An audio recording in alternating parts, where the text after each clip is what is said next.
we don't find her and perform the ritual, we're all dead. Found her. Damn it, Emily! I don't know what I'm doing!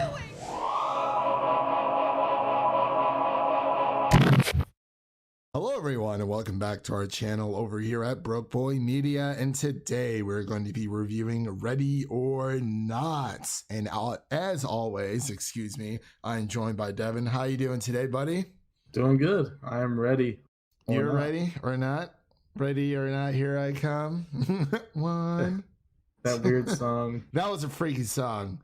But before we get started today, I just wanted to let you guys know that you can follow us on Twitter at Broke Boy Media. That's broke_boy, spelled BOI_media. And you can also listen to this review on you can listen to this review on Spotify, iTunes, and Anchor, and you can watch the video version on YouTube.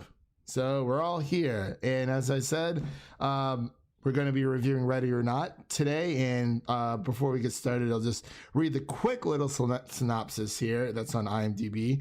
A bride's wedding night takes a sinister turn when her eccentric new in-laws force her to take part in a terrifying game. And this movie was buck wild. It really was. It was the insane.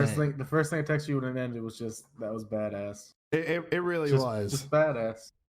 I absolutely loved it, and it was just so wow. Like going into this movie, and when I first saw it in theaters, I was like, oh, that looks really interesting. Like, I'll definitely go see it. And then, but it really sucks. They only had the one trailer, but I was kind of happy that they did, because there were a lot of surprises in this movie that I was not expecting. But what were your thoughts about it? I loved it. Even just from seeing the trailer before, did you have like any doubts? No, I think we were both really excited when we saw the first trailer. I think so. I agree. I definitely agree. But yeah, man, Satanists are just running wild. I will give a disclaimer. It's not really scary, like, at all. No, it's more of like a suspense. The comedy really makes up for it. Right. It's more of a comedy in my eyes. Yeah, I would say it's definitely like a dark comedy too. I mean, some of the stars, you have Adam Brody, Mark O'Brien, you have Samara Weaving, who did a phenomenal job. She is a star on the rise. She really is. She's in that show Babysitter on Netflix. Movie.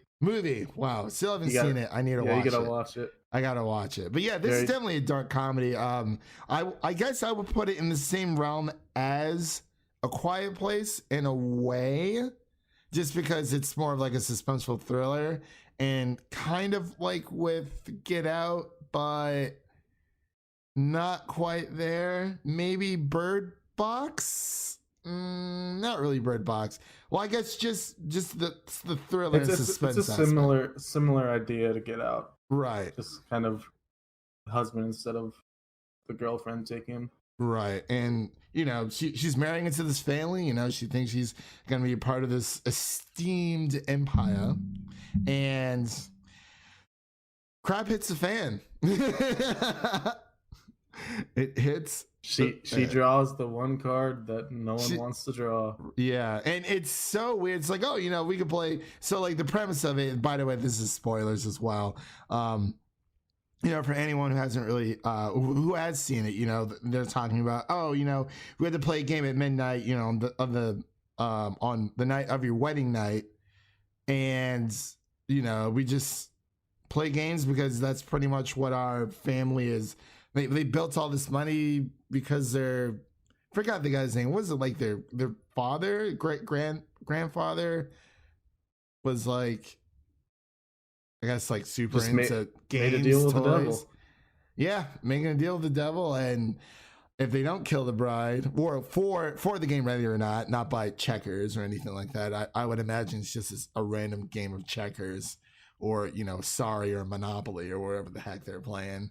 If they don't kill her by sunrise, they all die. And Yeah, they all die. I really love how straightforward the movie is. Like, Yeah, it's they just don't like try to this they don't is try to trick you. They yeah. don't try to make you think about some weird puzzle. Right. Figure It's like anything out. It's just, this is what's going on, and this is what has to happen. yeah. We place a blank playing card into the box. Our initiate then has the privilege of drawing the card, and Mr. LaBelle will tell us which game to play. Yeah, it's I very do wish they would have straightforward. went more into a bit more of a depth of backstory, but this is a small little gripe I have with it. But overall, I absolutely loved it. I would have to say, man, when she falls into the like carcass pit, and then she tries to climb back up. Oh, that had some that had a quiet place. I had the Quiet Place vibes. Yeah, that is exactly when Emily once steps on the nail when she's pregnant. It was a little easier here though, because there's already a hole there from the gunshot. I thought she was gonna like rip her hand, man. Because like I was like, okay, you know, like if she falls down, maybe she'll fall deeper down into like a corridor or something. And then it was just like, nope. She has one hand on, she's slipping, and she puts the other hand up. It's straight on the nail, and I was like, oh my god, that is man. Her screams are so Her good. screams, They have chills. reverb. Yeah, There's like reverb on her screams. She's like, she could be Jamie Lee Curtis if she wanted to. Like, they would get scream queen. Oh, Jamie Lee Curtis. She could be the next scream queen, or just a regular star. Either way, I want more Samara Weaving. Yeah, I agree. Yeah, it's this horror. There's horror. There's an horror aspect, mystery and thriller. It's all great. And you know, her husband. I forgot his name. Sorry, I just saw this last night too. But Alex. Her husband. Like, I was rooting for him for the longest time, and then it ended up being the brother. Was the brother younger or was Alex younger? The brother was older. The brother was older. Okay, yeah, and it ended up being. I kept flipping back and forth whether or not he was gonna flip, and then And it ended up being freaking Alex, who at the very end. Well, I think it's because she killed his mom. Because but he also said he would have killed his mom. Too. That is true. Then he kind of just like snapped. I think like he had that monologue where he's talking to his mom. And he's like, "She changed me, and I would choose her over you." Yeah. But then just changes his mind again. Probably. Yeah. He's a pussy. Yeah. Pretty much. And you know, all this pressure on his family to come back to the family essentially. And I mean, he obviously knows what happens and you know what is. So it's kind of. It's crazy, man. But like, even when we first met Alex's brother, and you're like, okay, you know, when they first start the game, and she like, you know, runs into him in the house when she's hiding. Honestly, if she would have hid, and that was a really funny scene. She just slowly turns, and he's like, hey. He's like, don't worry, I'm just getting a drink. Adam Brody played the perfect like drunk brother that just didn't care about what was going on. He didn't care about anything. Literally the entire time they're in the study, they're just sitting there talking, and he's like, I'll give you a 10-second head start. But then like he kind of helps her out because he lets her run, and then 10 seconds later he's like, she's in the study. But he's in the study, and he's like, oh, you just missed her. Yeah. They're like, what the hell? And then the poor maids. All of them. Was it 3 of them or 2 of them altogether? I think it was only 2 because the one got shot by one was hiding. No, it was 3 because the first one got killed by the sister who was doing crack or was it cocaine or whatever? She was crazy. Was it Emily or something like that? And so she was killed by one of the sisters. The second one got killed by the crossbow. That was true. I had a lady next to me in my theater who was laughing for about 5 minutes straight when that crossbow scene happened. She was just dying. Oh my god, that was so funny though. And then the third maid got crushed inside of the yeah, she did die in there. Yeah. But honestly, if Samara's character would have stayed hidden in that little compartment, she probably would have made it. Maybe. Possibly. Because, like... But that would have been very hard to say in there till dawn. Yeah, very, very... Well, and especially with her not knowing what's going on. And I kind of like it how, it wasn't just like, oh, let's give this girl a shotgun and, like, she'll just, like, start wrecking people. It was more of, she found the bullets, but they were on display. But she still uses a shotgun, but in other ways. And I was like, okay, so it's not just Emily Blunt with a shotgun. It's not just like another girl with like, let's start, let's get to business essentially. But that's what I really appreciated about it. But I loved like the slow motion scenes they had with her that made her just look so. She was like an action star. Like when she first cuts off her dress and has the shoes on, it shows her cool ass outfit. And then when she gets those shotgun shells wrapped around her chest, and then just all slow motion, she was like, "Whoa!" I think one of the funniest parts is when she goes to the gate, and then like her back gets cut, and then and then the guy just drives past. She said a lot. She said a lot. Oh my gosh. She was like, "Where are you freaking asshole?" I was like, I would have done that too. Honestly, like, and this dude just blew past her. That freaking butler just wouldn't go away. He was, yeah. Like, oh man, she was so close. You got to make sure that the body is like just dead, just overall. Just come on, like you have to make sure. But that's okay. Man, I'm trying to think. I think the funniest guy was like the bigger dude with the crossbow when he's getting to know Fish. Fish. Don't getting be to a know bitch, your crossbow. Bitch. Don't be a bitch. Fish. He's like, how the fuck? He's like, how old is this fucking thing? Man, it was. I mean, he typed in the search bar, "Are deals with the devil real or bullshit?" Yeah. And then towards the very end, it's pretty much done, and they open up the windows, and then the curtains, and he's like, "I knew it. I knew it was all bullshit." everyone in the theater was just waiting, like, what's gonna happen?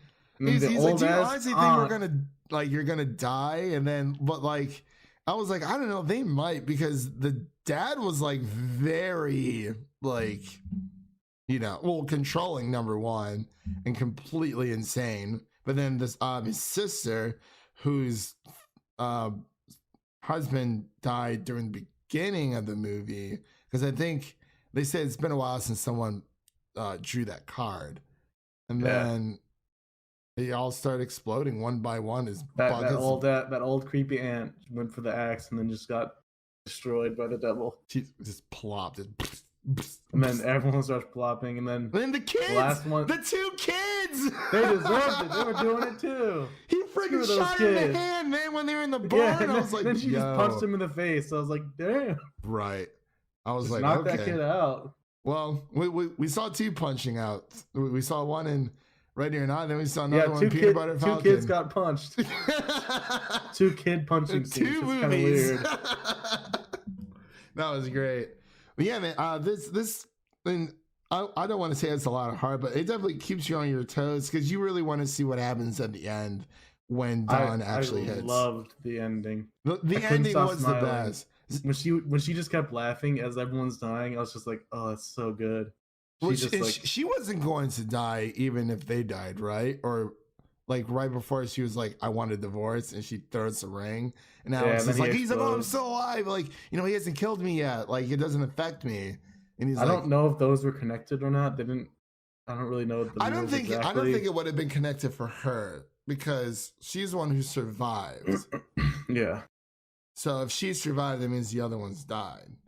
But I don't know what came over Alex, though. That was really weird.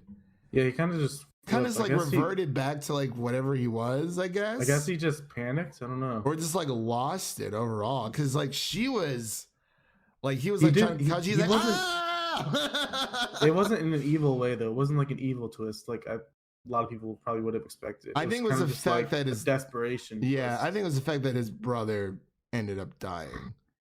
But I don't think he knew that he died protecting her. I don't think they got to that point yet. I can't remember. I don't know. But man, I'm trying to think what else. To the point. Yeah, it was great. So I think, I don't know, man, out of this movie, out of 100, excuse me, I would probably give this like a solid 80 just overall. Yeah, I was thinking somewhere around there. I think if the horror elements were a little stronger, it would have been a lot better. Because like I said, I wanted to dive more into why they had to like make this pact and what started this in the first place. Because like I said, none of it is scary really. Like I didn't feel scared or. Oh like, no! I just felt on my toes because I wanted to see what's gonna happen. Yeah, the suspense and the thrilling parts were really good, but like I said, there's no horror. The comedy really surprised me. I didn't expect it to be that funny, but I'd give it probably a 80 as well. Okay. All right. Well, yeah, let's just wrap this up here really quick. And thank you, Devin, always for coming on. And everyone at home, thank you for listening and or watching this. If you are listening to this, it's probably on iTunes, Spotify, or Anchor. Wasn't sure if I should upload it to like another platform. I guess the more the merrier. We'll see. Kind of want to start building more of a community on one of these other platforms as we do on Twitter. And you can also follow us on Twitter at BrokeBoyMedia. Again, that's Broke_boy, spelled BOI_media. And we'll see you guys in the next one.